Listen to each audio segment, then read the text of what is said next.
Hello. Thanks for joining us.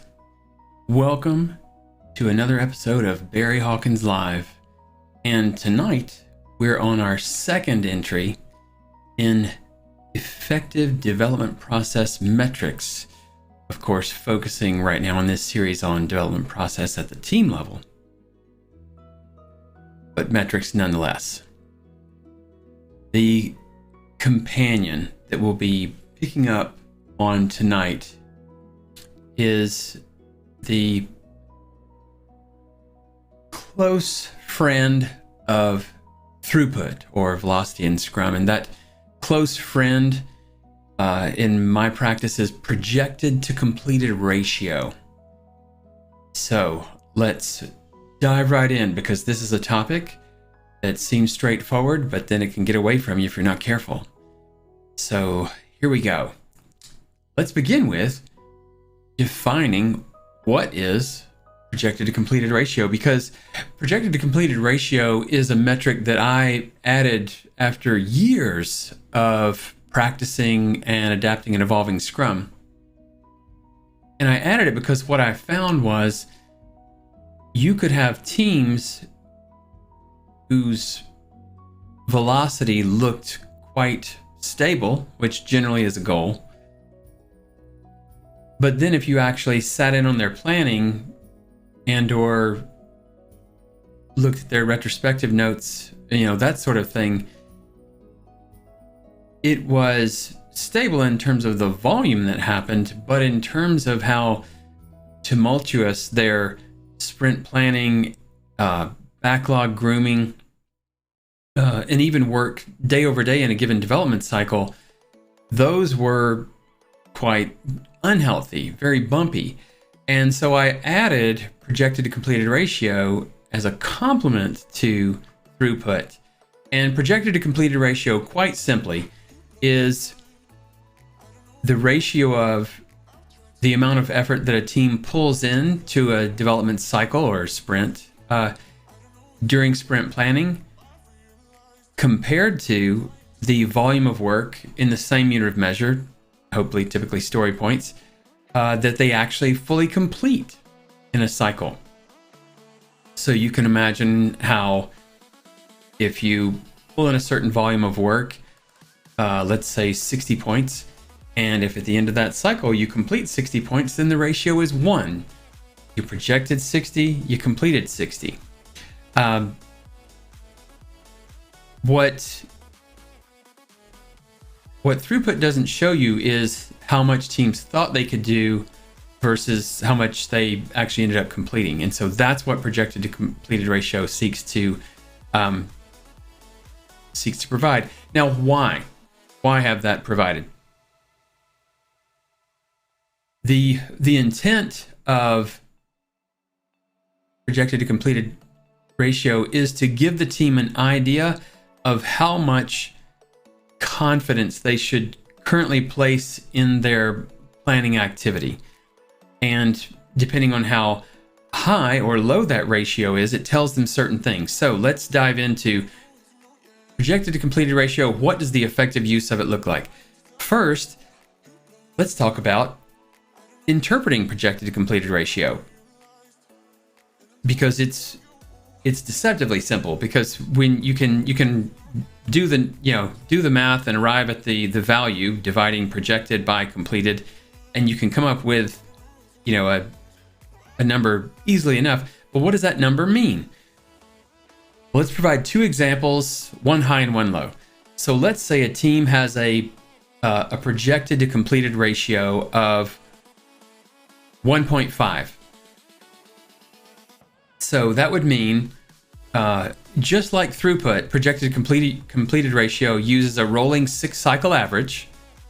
So for the last, averaging what that ratio number was for the last 6 cycles, what do you have? And so if it's 1.5, that would mean on average, over the last 6 development cycles, this team completes 2/3 of what they pull in. So if they pull in and project 15 story points, on average, they'll only complete 10 of those 15. So that would be 1.5. So high indicates that you're projecting more than you complete. Now on the other side, let's say that a team had a projected completed ratio of 0.5. So 1.5 is 0.5 above 1. 0.5 is 0.5 below 1. A projected completed ratio of 0.5 would imply that over the last 6 development cycles, on average, this team completes twice as much as what they pull into their cycle planning, what they project. So they regularly plan half of what they end up doing. Now, why is that useful? Well, if you plan more than you end up completing, then you've spent a lot of time looking at, discussing, tasking out, figuring out who's going to run with what during cycle planning. And 2/3 of the work you spent that time discussing and tasking out doesn't get completed. And now those tasks and those assignments have to hang out for at least 2 weeks and then be picked back up. And often the same people who would have run with those tasks in the current sprint won't necessarily be able to be those people who would take those up in the subsequent cycle. Similarly, particularly if a team is doing a lot of net new work, how you would have approached implementation on a given outcome in one cycle might be notably different 1 or 2 cycles later when you're actually able to execute that work. Now, that's with a high number, like the 1.5 example I shared. Now, with a low number, that means that a team is typically pulling in way less than they end up completing. This, I've seen, there are a number of reasons this can happen. Some of them we'll touch on later, but the effect there is if you're only pulling in half of the work you end up doing during cycle planning, that means half of the work, a lot of the work that's actually being completed is not going through all of the discussion, iteration, clarifying questions that happen in backlog cycle planning, but rather it's, we still have more capacity. Okay, let's pull it in and task it out. Not necessarily with the amount of discussion, clarification, confirmation that happens in the normal process. And so as a result, you can end up with a lot of completed work, sure, but how did it do once it was released? Did it actually end up being what we thought? Or because it was pulled in and the approach was determined during the cycle, did some of that end up getting rushed and it was a bit of a miss? That's one of the risks if a team is consistently completing more than they actually pull in during planning. Now, that may sound like, okay, so you want to be at 1.0 and stay at 1.0. That is not the case. I want to make it clear that hitting exactly 1.0 is not the goal. But you want to oscillate, at some healthy level around 1. But, being artificially precisely always hitting 1, I usually find that if a team is hitting 1 and staying exactly at 1, they're usually gaming the system and working toward the metric rather than just doing the work and letting the metric reflect, the outcome of the cycle. So hitting 1.0 is not the goal, but you generally want to be oscillating within some acceptable tolerance around 1. If a team's, planning activity and backlog grooming activity are working as intended, serving the purpose that they're meant to serve. So that is projected to completed. So it's quite simple, but applying it, interpreting it appropriately, and using it as intended can be a little more tricky. Typically takes a little bit of time. But 2, you want to be looking at, well, what are the reasons? If a team consistently doesn't complete as much as they pull in, why is that? Or on the other side, if a team regularly completes more than they actually pulled into planning, why is that? And I mean, there can be a number of reasons. I will say that an organization and the management of an organization typically has the most influence on this for me. sometimes if teams regularly pull in more, then you'll hear a lot of pressure and a lot of language around stretch goals, and teams should be doing more. And as I mentioned in the episode on throughput, there's a misunderstanding and a misperception of velocity that for a given team it's just supposed to be perpetually scaling up toward infinity, which is not the case. The throughput for a given team is supposed to arrive at a degree of equilibrium with variations that are accounted for by changes in requirements of priority, changes in who's available to do work in a given cycle. But it's not meant to be just going up, up, up, and up. And but if there's that kind of pressure in the organization, or even within the team itself, if we should be able to do more, we should be able to do more, then you'll notice they tend to have a higher projected to completed ratio. Now, on the other side, when teams are regularly completing way more than they actually planned, I typically find that is when leadership or management are punishing teams for having carryover. That is, pulling in work into a cycle that they don't actually complete.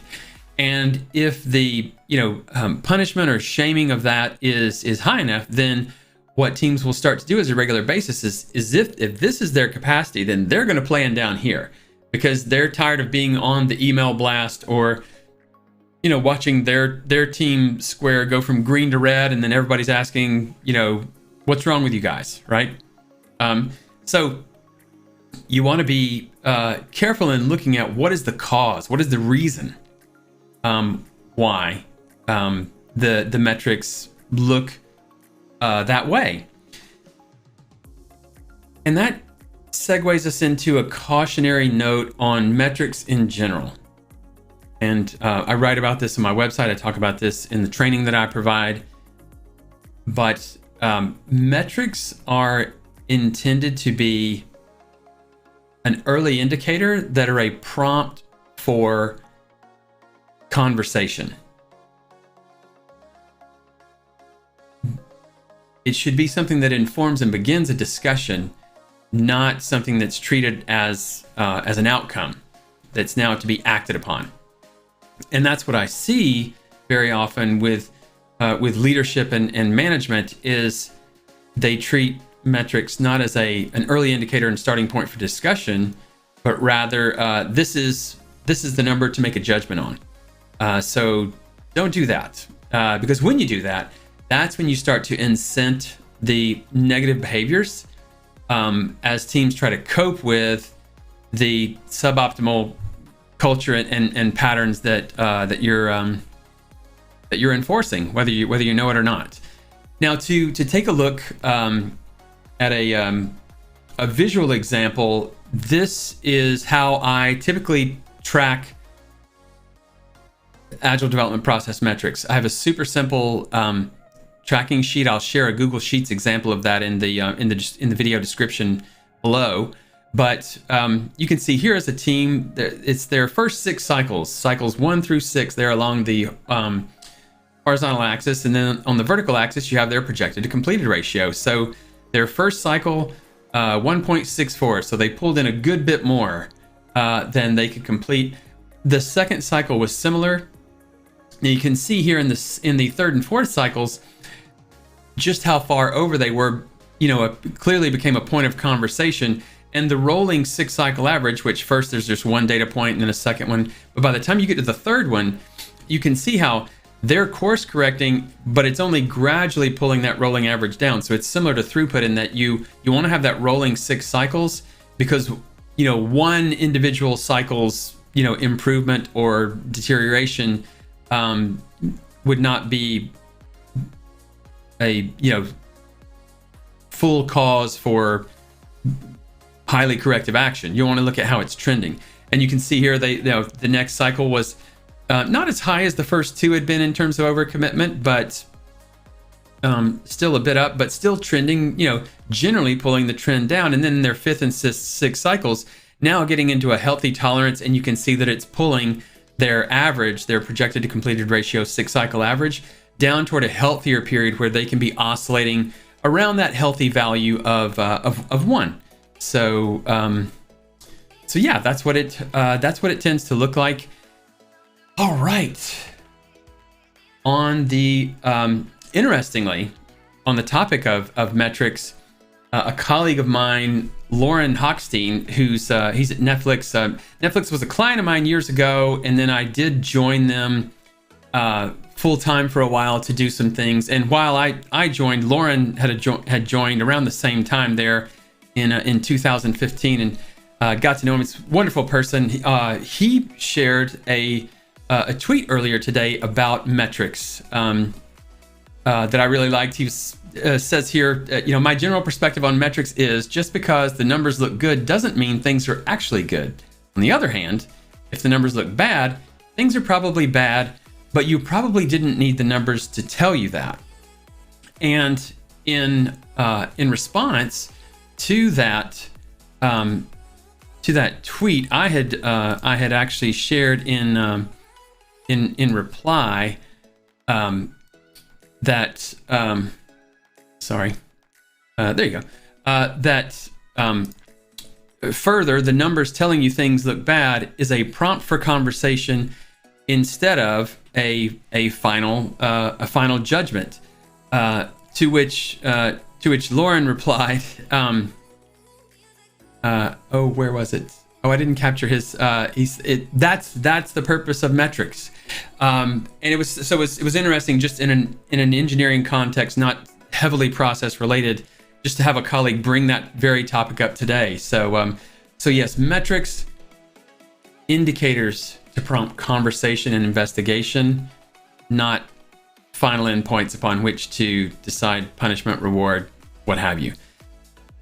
All right, we're at that point of looking at questions. So what submissions have come in today? What are some common causes for low or high projected to completed? Well, mostly the things that I covered earlier about if teams are pushed to commit to more than they know they can do, that tends to push it high. If a team is overconfident or just feels like, well, we should be able to do more, then that can take a number high. I'll also say another possibility there is if teams are pulling pulling outcomes into their development cycles because they feel like, oh, we should totally be able to do this. But then when they begin to work on the outcomes, they discover that there were lots of details that had not been clarified beforehand. That is, if in backlog maintenance and backlog grooming, they're not really fleshing things out at the appropriate time, then they're discovering that in the cycle. So as a result, their completed work ends up being much lower than they thought they were going to be able to. That's another key cause there. And then for the low projected to completed number, again, if teams are going to be punished for not making what they projected, it's one of the reasons. So I stopped. I called this metric years ago committed to completed. It alliterated better, and was keying off of the Scrum idea of the sprint commitment. But what I have found is that when you use the term commitment, it can turn development cycles for a team into little tiny waterfalls, because even during an execution cycle, there's still unknowns.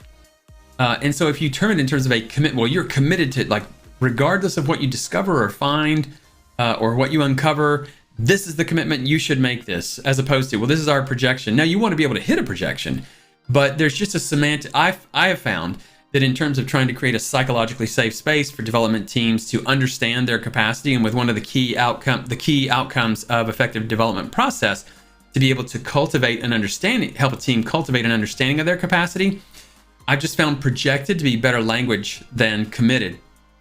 But if teams are, being pressured, you have to make the sprint commitment. If you committed to 50 points, by God, there better be 50 points done at the end. Then that's when I typically see low committed to completed, because it's like, well, let's kind of pad this or sandbag this, because we don't want to be like those guys that got called out last sprint, because they had 5 or 10 points carry over. So those are some of the common causes. So you can see that it's usually a team still being early in their journey of maturation, or external forces like management, leadership, stakeholders putting what are usually dysfunctional pressures on teams. Next, what do you do when a team has a high or low projected to completed ratio but ignores it? Well, if I have teams who have metrics that definitely align with what I'm seeing in their planning effectiveness, I'll ask clarifying questions during cycle planning. If I see them overcommitting or undercommitting, then I just ask it as I don't try to say, well, the ratio is this, you should be able to do this, but I just clarify, like, hey, so this looks like we're still going to do, we look like we're committing to a number of points that will get us about where we were the last time. And I mean, if we look on average the last 6 times,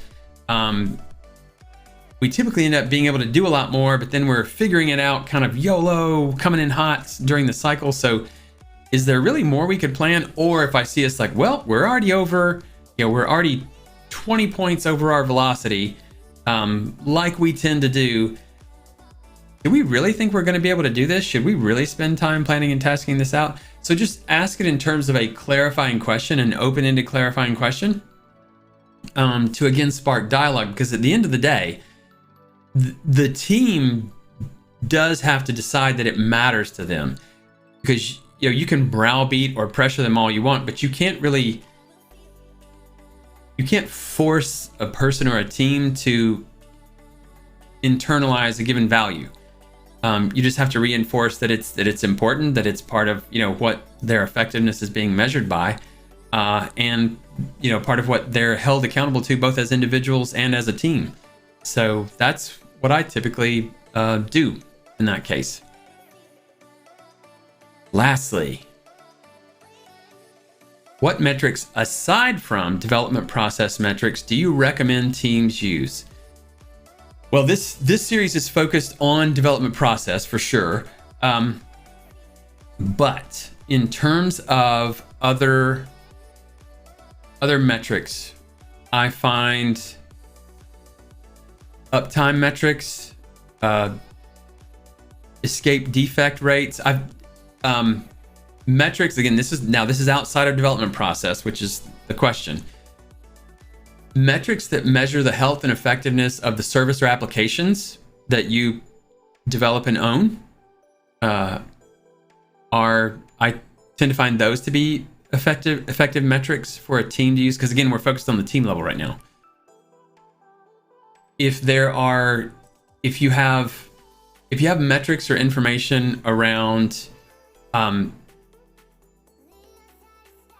code coverage, cyclomatic complexity, if you have other metrics like that are important to your team and to the applications or services or code bases that you work on, those tend to be good metrics.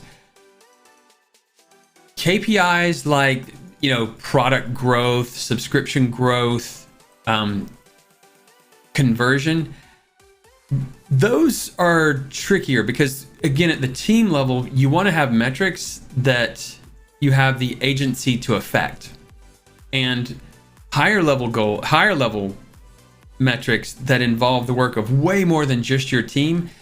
To couple yourself too much or to put too much weight or correlation between a very large or overarching metric that's well outside your agency to affect fully, or even significantly in some cases, that tends to not be a good thing to anchor yourself to, because then you're looking at a metric that's going to fluctuate and change, that has less and less correlation with what you're actually doing.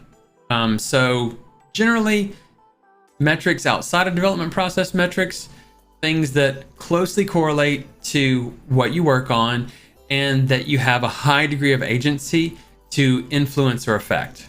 So there you go. That is projected to completed ratio, which is the last of the 2 development process metrics at the team level. So we'll be picking up with the next chapter, next aspect of effective development team process in our next episode. Until then, if you're enjoying these, please do like and subscribe and click that notification bell. It helps the channel grow, helps get the content out to more people who might find value as well in this content. And until then, I wish you the most healthy teams and effective development process you can possibly have. Thank you, and we'll see you next episode. Take care.